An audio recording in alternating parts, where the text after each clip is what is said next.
ഒരാളുടെ കാൽ നോക്കിയാൽ അയാളുടെ പൊതുവെയുള്ള ശുചിത്വം മനസ്സിലാക്കാൻ കഴിയുമെന്ന് പലരും പറയാറുണ്ട്.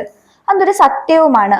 വളരെ ശ്രദ്ധയോടെയാണ് പലരും കാലുകളെ സംരക്ഷിക്കുന്നത്. എന്നാൽ ഡിസംബർ ജനുവരി മാസങ്ങളിൽ തണുപ്പും കാറ്റും അധികമായിരിക്കും. ഈ കാലത്ത് ചർമ്മ പ്രശ്നങ്ങൾ ഉണ്ടാകാനുള്ള സാധ്യതകളും ഏറെയാണ്. കൈകാലുകളിലെ തൊലി വരണ്ടു പോകുന്നത് പോലുള്ള പ്രശ്നങ്ങൾ പലരെയും അലട്ടാറുമുണ്ട്.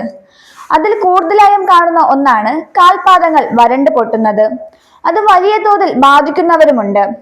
കാലിന്റെ ഭംഗി കുറയ്ക്കുന്നത് കൂടാതെ ശക്തമായ വേദനയും നീറ്റലും അനുഭവപ്പെടുന്ന അവസ്ഥ വരെ ഉണ്ടായേക്കാം. പ്രമേയം തുടങ്ങിയ ആരോഗ്യ പ്രശ്നങ്ങൾ ഉള്ളവർക്ക് ഇത് വളരെ ഗുരുതരമായ അവസ്ഥയിൽ വരെ ബാധിച്ചേക്കാം. കാൽപാദങ്ങൾ വരണ്ടു കീറുന്നത് തടഞ്ഞുകൊണ്ട് അവ സുന്ദരമാക്കി നിലനിർത്താൻ സഹായിക്കുന്ന ചില പൊടിക്കൈകൾ പരിചയപ്പെടാം. നാരങ്ങാനീരും ഒരു സ്പൂൺ വാസ്ലിനും ചേർത്തിളക്കിയ ശേഷം വൃത്തിയാക്കിയ പാദങ്ങളിലെ വരണ്ടു പൊട്ടുന്ന സ്ഥലത്ത് ഈ മിശ്രിതം പുരട്ടുക. 5 മിനിറ്റുകൾക്ക് ശേഷം തണുത്ത വെള്ളത്തിൽ കഴുകിക്കളയാം. പാദങ്ങളിലെ വിണ്ടുപൊട്ടൽ കുറച്ചുകൊണ്ട് പാദങ്ങൾ മൃദുലമാക്കാൻ ഇത് സഹായിക്കും. കച്ചാർ വാഴയുടെ നീര് പാദങ്ങളിൽ പുരട്ടുന്നത് വളരെ ഗുണം ചെയ്യും.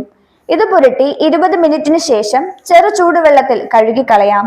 കാൽപാദങ്ങൾ കൂടുതലായി വരളുമ്പോഴാണ് വിണ്ടുപൊട്ടൽ കൂടുന്നത്. വരൾച്ച തടയാനും കാൽപാദങ്ങളിലെ ഈർപ്പം നിലനിർത്തി വിണ്ടുപൊട്ടൽ കുറയ്ക്കാനും ഇത് സഹായിക്കും. വെള്ളത്തിൽ അല്പം വിനാഗിരി കലർത്തി പാദങ്ങൾ അതിൽ മുക്കി വെക്കാം. അല്ലെങ്കിൽ പെപ്പർമിന്റ് ഓയിലും വേപ്പിലയും ചേർത്ത വെള്ളത്തിൽ കാൽ മുക്കി വെക്കാം. വിണ്ടുകീറലിനെ തുടർന്നുള്ള അണുബാധകളെ ഇത് തടയുന്നു. കാൽപാദങ്ങൾ വരണ്ടു പൊട്ടും എന്ന പേടി ഇനി വേണ്ട.